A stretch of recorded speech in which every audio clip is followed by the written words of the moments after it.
이어가서 이제 청와대 하명 수사 의혹 얘기도 해봐야 될 것 같은데요. 이 문제도 한참 얘기가 많이 있었죠. 이제 뭐 수사 재개라든지 재판은 총선 이후에 이루어질 것으로 보이는데 이른바 스모킹건으로 불릴 수 있는 한 수사관, 검찰 수사관의 휴대전화 비밀번호가 풀렸다고 합니다.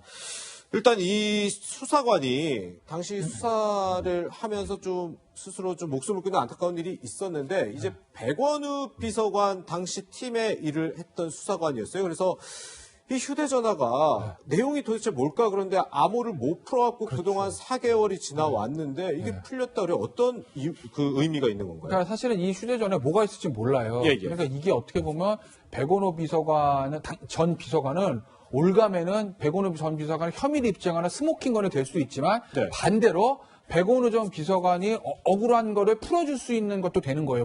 내용이 뭐였는지 모르니까. 그렇죠. 그러니까 당시에 이제 이 특감반원이 이제 스스로 목숨을 끊었을 때 아무래도 당연히 상사였던 이 특감반장이라든지 민정비서관하고 통화를 하지 않았겠느냐.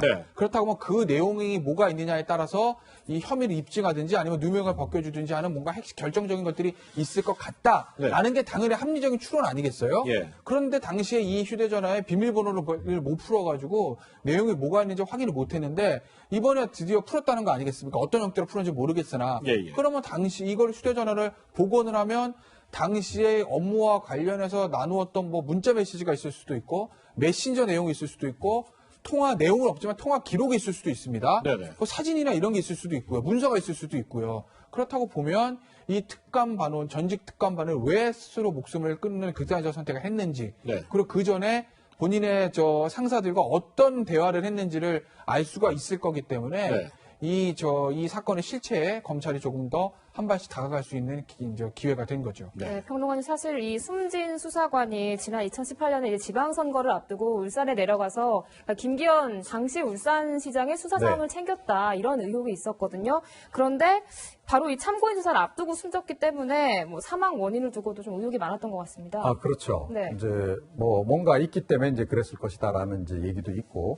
뭐 억울해서 그랬을 수도 이제 있는 거죠. 이제 여러 가지 이제 추정들이 좀 나오는 그런 상황이었고요.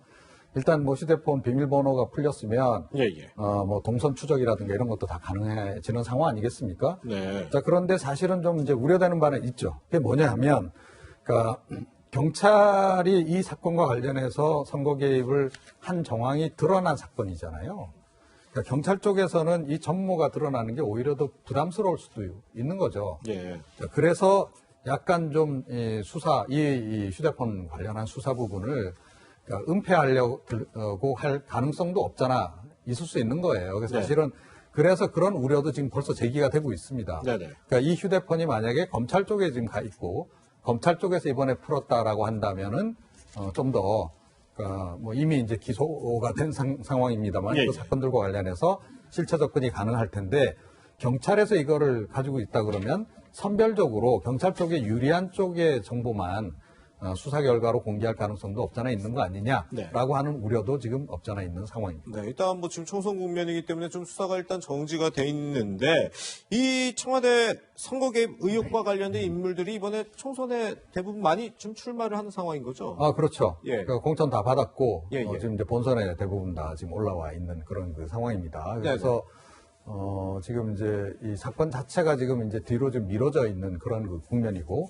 아시겠지만 임종석 전 실장이라든가 뭐 이런 그 또 핵심적인 역할을 했을 것으로 추정되는 인물에 대한 수사도 사실은 뒤로 미뤄졌죠. 기소 여부 자체가 좀 아예 뒤로 지금 총선 뒤로 미뤄졌습니다. 이 부분은 그 검찰이 검찰 쪽에서는 부인하겠으나 국민들이 보기에는 뭐 결국은 청와대하고 이 부분은 조율을 해서 결국 뒤로 미룬 거 아니냐, 이제 이렇게 지금 이제 밖에서는 많이 보고 있는데요. 의혹이죠.